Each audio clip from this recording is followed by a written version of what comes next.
Hello friends, how are you all? Today I am Mr. Shivam Zeman, your SST teacher. Welcome you all to the YouTube channel of RS Public School.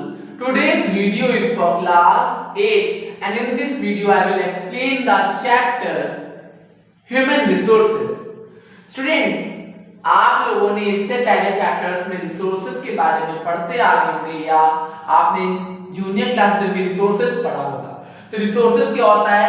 Anything that is provided by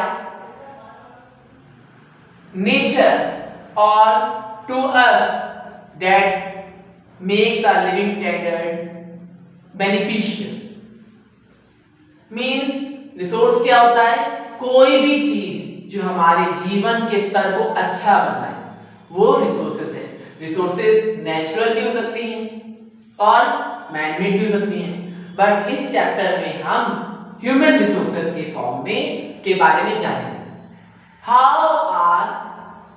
what are human resources? Means जो human beings है वो हमारे resource है क्योंकि वे हमारी सहायता करते हैं। तो ह्यूमन रिसोर्सेज जो कहने का मतलब है जब ह्यूमन बीइंग हमारी सहायता कर रहा है, हमारी हेल्प कर रहा है वेरियस फॉर्म्स में, जैसे कि डॉक्टर है, आर्किटेक्ट है या इंजीनियर है, टीचर है, स्वीपर है और देश की प्रगति में, देश के प्रोग्रेस में योगदान दे रहा है, तो वो ही क्या कहलाता है? Human resource. क्योंकि एक तरह से वो हेल्प कर रहा है ना, हमारे काम आ रहा है, तो इसीलिए ह्यूमन को भी रिसोर्स माना गया है। अब हम ह्यूमन रिसोर्सेज में इस चैप्टर में हम पॉपुलेशन के बारे में जानेंगे, क्योंकि अगर हम देखें ह्यूमन बीइंग जो है वो जब एकल यानी इंडिविजुअल है तो वो एलोन है यानी अकेला है, एलोन है तो उसको हम इंडिविजुअल कहेंगे।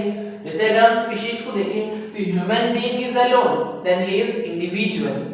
When he gets his partner, when he gets his or her partner, and when he is married, forms a family, then he has a family background.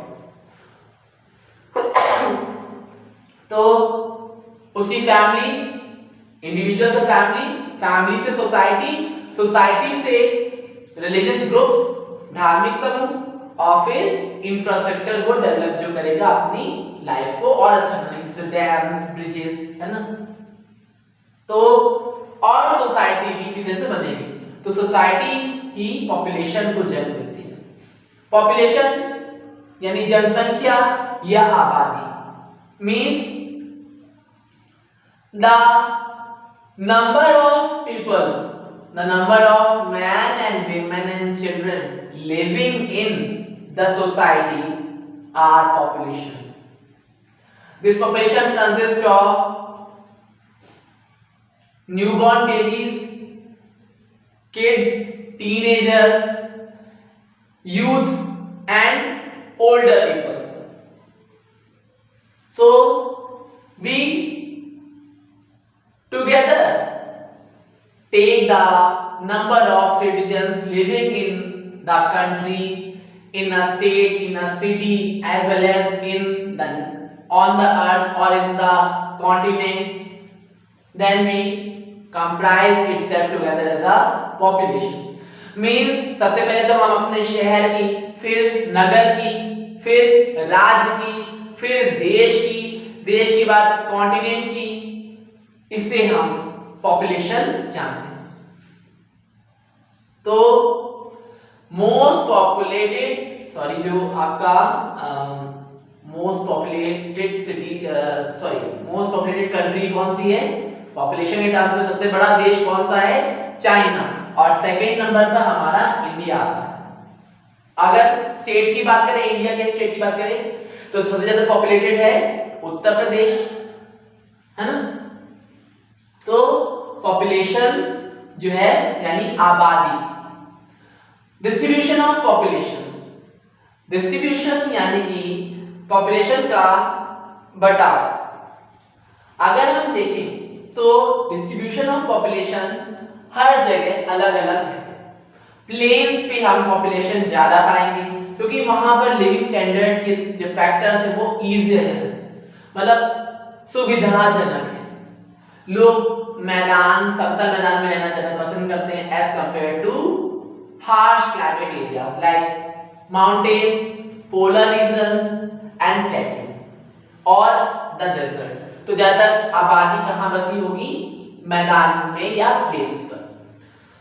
और देशों की बात करें तो मैंने आपको बताया कि साउथ एशिया और साउथ ईस्ट एशिया जैसे देश, रशिया, चाइना और आपका इंडिया, इन देशों में जनसंख्या ज्यादा है। नॉर्थ अमेरिका में जनसंख्या ज्यादा है। क्यों?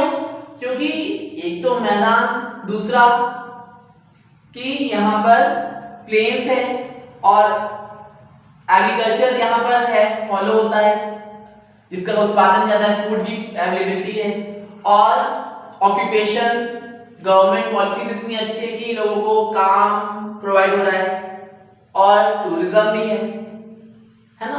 तो ये कारण है कि डिस्ट्रीब्यूशन जो है पॉपुलेशन की इन जगहों पर ज्यादा है।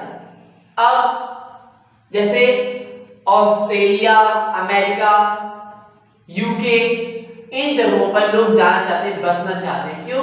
क्योंकि यहाँ की गवर्नमेंट की पॉलिसीज इतनी अच्छी हैं जो लोगों को बेनिफिट प्रोवाइड कर रही हैं और साथ ही साथ वहाँ चीजें कॉस्टली नहीं है, ज्यादा इजीली अवेलेबल है और हर प्रकार की फैक्टर्स है जो पॉपुलेशन को सरवाइव करने में हेल्प करती है। मींस एम्प्लॉयमेंट भी वहां पर है। अब आते हैं density of population. Density of population क्या होता है कि number of people living in पर स्क्वायर एरिया। ठीक है, तो यूनिट स्क्वायर एरिया में जितने लोग रह रहे होंगे वो डेंसिटी ऑफ पॉपुलेशन कहलाता है। अगर हम देखें तो एवरेज डेंसिटी वर्ल्ड की 45 पर्सन्स पर स्क्वायर किलोमीटर के अकॉर्डिंग होती है। साउथ सेंट्रल एशिया की हाईएस्ट पॉपुलेशन डेंसिटी मानी जाती है। Factors affecting distribution of population. तो डिस्ट्रीब्यूशन ऑफ पॉपुलेशन जो है उसको कौन से फैक्टर्स अफेक्ट करते हैं? अगर हम देखें तो जियोग्राफिकल फैक्टर जैसे कि हमारे टोपोग्राफी यानी लोकेशन। तो जियोग्राफिकल फैक्टर्स यानी कि जो प्राकृतिक फैक्टर्स हैं, जियोग्राफिकल यानी भौगोलिक तत्व हैं या फैक्टर्स हैं जो अफेक्ट करते हैं पॉपुलेशन को। पहला है टोपोग्राफी। टोपोग्राफी यानी लोकेशन। अगर हम देखें तो प्लेन्स पर, मैदानों पर जो लोग हैं वो ज्यादा सरवाइव करना, ज्यादा रहना पसंद करेंगे एज कंपेयर टू माउंटेन्स और डेजर्ट्स और प्लेट्यूज, क्योंकि मैदानों पर railway line, conveyance, transportation easily हो सकता है, रेलवे लाइन बिछाई जा सकती हैं और क्लाइमेट भी सही होता है। अब क्लाइमेट की बात करें तो मैदानी क्षेत्रों पर ना ज्यादा ठंडी ना ज्यादा गर्मी पड़ती है, सामान्य सा मौसम रहता है। डेजर्ट में बहुत ज्यादा क्लाइमेट होता है, हार्श क्लाइमेट होता है और माउंटेन्स पर भूस्खलन भी, लैंडस्लाइड भी होते हैं, ओवर मतलब हार्श क्लाइमेट वहां पे पाया जाता है, बारिश बहुत होती है और बर्फबारी भी हो सकती है। तो इस कारण लोग मैदान क्षेत्र पर रहना पसंद करेंगे। अगर हम देखें तो पोलर रीजन्स जो हैं वहां पर कम लोग पाए जाते हैं as compare to the temperate zones, countries found in temperate zones, है ना। और साउदर्न हेमिस्फीयर से ज्यादा पॉपुलेशन नॉर्दर्न हेमिस्फीयर में पाई जाती है। डेजर्ट्स में कम आबादी पाई जाएगी। तो ये रीजन है क्योंकि जो क्लाइमेट होगा वो अफेक्ट करता है पॉपुलेशन को। सॉइल यानी मिट्टी, अगर मिट्टी उपजाऊ ना हो तो उससे खेती नहीं की जा सकती, उससे कोई उत्पादन नहीं किया जा सकेगा, कोई क्रॉप्स ईल्ड नहीं होगी, जिससे कि वहां पर अकाल पड़ जाएगा। तो ये भी रीजन है। और अगर क्रॉप्स नहीं होगी, फूड नहीं होगा, तो वहां पर लोग सर्वाइव करना पसंद ही नहीं करेंगे, रहेंगे ही नहीं। वाटर, फ्रेश वाटर, क्योंकि वाटर भी हमारा एक ऐसा कंपोनेंट है लाइफ का जो लिविंग के लिए एसेंशियल है, तो वाटर भी नेसेसरी है। Availability of water is also an important factor. And minerals, हम जानते हैं कि जैसे United Arab emirate, Saudi Arabia ऐसे देश हैं जहां पानी की अवेलेबिलिटी बहुत ही कम है, मतलब फ्रेश वाटर तो पाया ही नहीं जाता है, ना के बराबर। पर यहाँ ऑयल फील्ड्स हैं, मतलब नेचुरल गैसेस, पेट्रोलियम पाया जाता है, इसका एक्सट्रैक्शन करके लोग उसे बेच के प्रॉफिट में है और उससे वो अपनी जरूरत का सामान मंगा लेते हैं। तो वहां पर पानी तो नहीं है, पर वो पानी जो है fresh water, mineral water purchase करते हैं, क्योंकि इतना अच्छा उत्पादन, क्योंकि वो जब बेचेंगे ऑयल को दूसरे देशों में ज्यादा दामों पे, तो उनका बिजनेस अच्छा चलेगा और फिर वो जो भी चाहें खरीद सकते हैं। तो इसलिए एम्प्लॉयमेंट जो है वो बढ़ रही है मिनरल्स के उत्पादन के कारण। सोशल कल्चर फैक्टर्स देखा जाए तो सोशल फैक्टर्स ये होते हैं कि जैसे एजुकेशन, हेल्थ और गवर्नमेंटल स्कीम्स जो बेनिफिट प्रोवाइड किया जा रहा है, गवर्नमेंट की फैसिलिटीज प्रोवाइड कर रही है, इसलिए भी जनसंख्या ज्यादा होगी। हम देखते हैं कि बेंगलुरु, गुरुग्राम, मुंबई, दिल्ली, इन जगहों की पॉपुलेशन ज्यादा है as compare to local cities like Patna, Jamshedpur. इनमें जो आपका रांची बोल सकते हैं। तो अगर हम मुंबई की पॉपुलेशन को कंपेयर करें लखनऊ से, कानपुर से, तो वो मुंबई में ज्यादा होगी, कानपुर में कम होगी, क्योंकि वहां ऐसे फैक्टर्स है जिस कारण लोग वहां बसना चाहते हैं।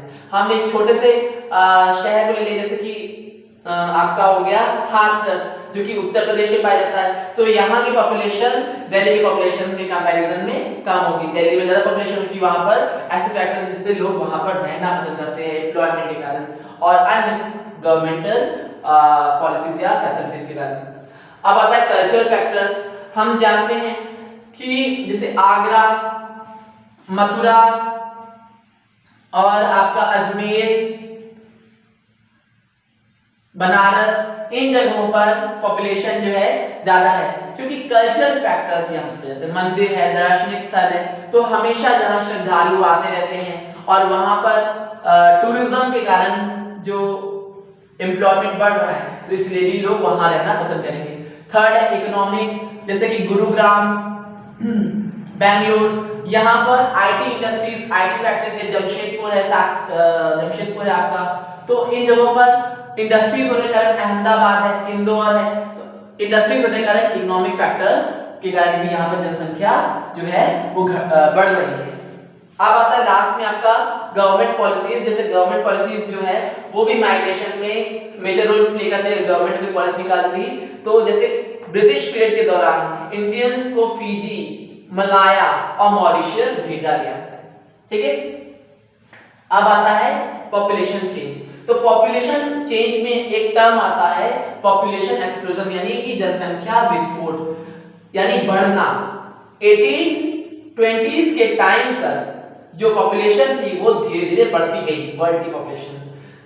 अगर देखा जाए कि 1820s में 1 बिलियन थी, 1970 में 3 बिलियन और 1999 मींस 2000 तक कितनी हो गई, 6 बिलियन। इसे ही पॉपुलेशन एक्सप्लोजन कहा जाता है कि during a period of time when population is increased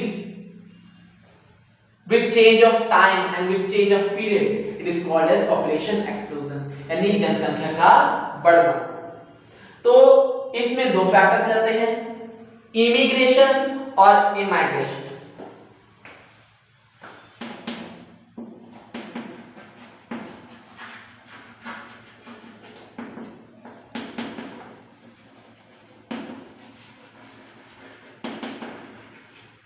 इसका मतलब होता है इमाइग्रेशन मींस जब लोग एक कंट्री को छोड़ के जाते हैं तो वो इमाइग्रेशन है, और इमिग्रेशन यानी कि जब लोग किसी कंट्री में रहने जाते हैं तो वो इमिग्रेशन। ठीक है।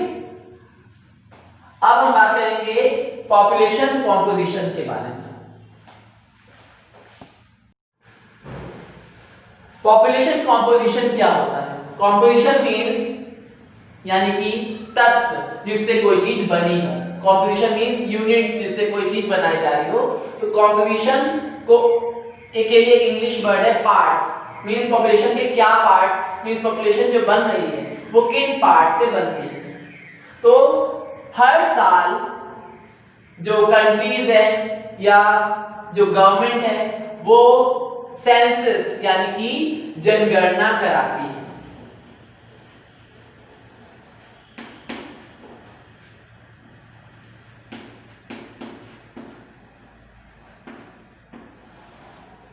सेंसस मीन्स जनगणना। तो हर साल गवर्नमेंट जो है वो सेंसस कराती है और इस सेंसस में कई टर्म्स, कई फैक्टर्स देखे जाते हैं जिसमें आपका mortality rate, child mortality rate कह सकते हैं, birth rate, death rate, literacy rate, male number of males and number of females, number of children in the country, number of old age people in the country। तो इस तरह से consider किया जाता है। यही क्या है? Population composition. लाइफ एक्सपेक्टेंसीज में आ गया, एज स्ट्रक्चर आ गया, ऑक्यूपेशन स्ट्रक्चर और अन्य कैरेक्टरिस्टिक्स होते हैं इसी में। अब सेक्स रेशियो जानेंगे। What is the sex ratio यानी लिंग अनुपात। इसे डिटरमाइन करने के लिए हम एक फिगर की फॉर्म में 1000 मेल्स, इसको हम डिटरमाइन करते हैं sex ratio, number of females पर 1000 males in an area. Means एक जगह पर 1000 पुरुषों में कितनी महिलाएं हैं, उनका लिंग अनुपात ही सेक्स रेशियो कहलाता है। 2001 में इंडिया का सेक्स रेशियो 933 फीमेल्स पर 1000 मेल्स था, यानी कि अभी भी महिलाओं का जो लिंग अनुपात है पुरुषों की मात्रा में बहुत कम है। ये नहीं कह रहे हैं कि 1000 देश, मतलब हमारे देश में सिर्फ 1000 ही पुरुष हैं और 933 फीमेल्स हैं। ये एक रेशियो के फॉर्म में है जो गिनती के आधार पर रखा है, जो कि बहुत कम बता रहा है फीमेल का नंबर। और अगर हमने इसमें ध्यान नहीं दिया तो धीरे धीरे महिलाओं की जो स्थिति है, means number of females in a particular region will be lower. तो जो इन्फेंटिसाइड है, फीमेल फीटिसाइड जो है ये, और महिलाओं की घरों में देखभाल नहीं की जाती, उनकी हेल्थ पर ज्यादा ध्यान नहीं दिया जाता है क्योंकि वो एक लड़की है। इस फैक्टर के कारण भी कुछ लड़कियां सर्वाइव नहीं कर पाती, जल्दी डेथ हो जाती है, उनको कुपोषण का शिकार हो जाती है। तो कई स्कीम्स चलाई जाती हैं गवर्नमेंट के थ्रू जिसमें उनकी हेल्थ स्टेटस का ध्यान रखा जाता है, तो जिससे कि फीमेल्स का नंबर्स भी इंक्रीज हो। तो लोगों को अवेयर रहना चाहिए कि जो हमारा सोसाइटी है वो दोनों ही जेंडर से बैलेंस हो रहा है, फीमेल एंड मेल बोथ। तो इसीलिए फीमेल इन्फेंटिसाइड यानी कि फीमेल कन्या भ्रूण हत्या इलीगल है, यानी पाप है। तो अब हम बात करेंगे पॉपुलेशन पिरामिड की। Population pyramid is the total number of ages of people in the country. तो इसको पॉपुलेशन पिरामिड को एक डायग्राम के फॉर्म में पॉपुलेशन पिरामिड बनता है। जैसे एक हम आपको एग्जांपल बना रहे हैं,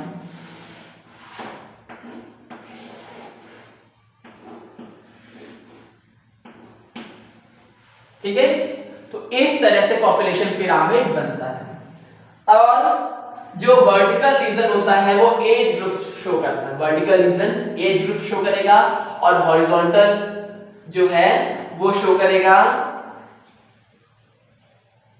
as of male and female in percent. तो vertical section age group show करेगा और हॉरिजॉन्टल सेक्शन क्या करेगा, age number of ages of groups of male and female in percentage, ठीक है।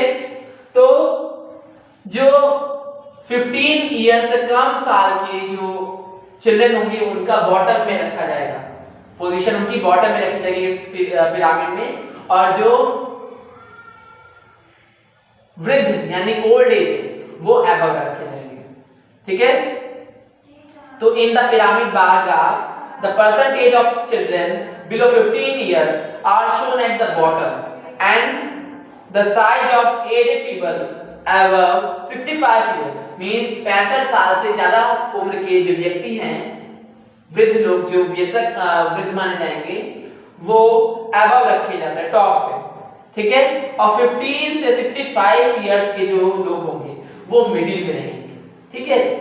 तो इस पॉपुलेशन पिरामिड से जब बनाया गया तो ये पता चला कि इंडिया में 70% जो पॉपुलेशन है वो रिसाइड करती है विलेजेस में, रूरल एरियाज में, और 30% ही अर्बन एरियाज में है। दूसरा ये पता चला कि लिटरेसी यानी लिटरेसी क्या होता है, साक्षरता, means the ability of the person to read and write. तो इससे ये पता चला कि जो पुरुष हैं समाज में, जो पुरुष है वो ज्यादा शिक्षित है महिलाओं के कंपैरिजन में, जो कि चिंतनीय है, एक दैन मतलब बहुत सोचने वाली बात थी, जिससे पता चला कि कितना भेदभाव है जेंडर्स को लेकर।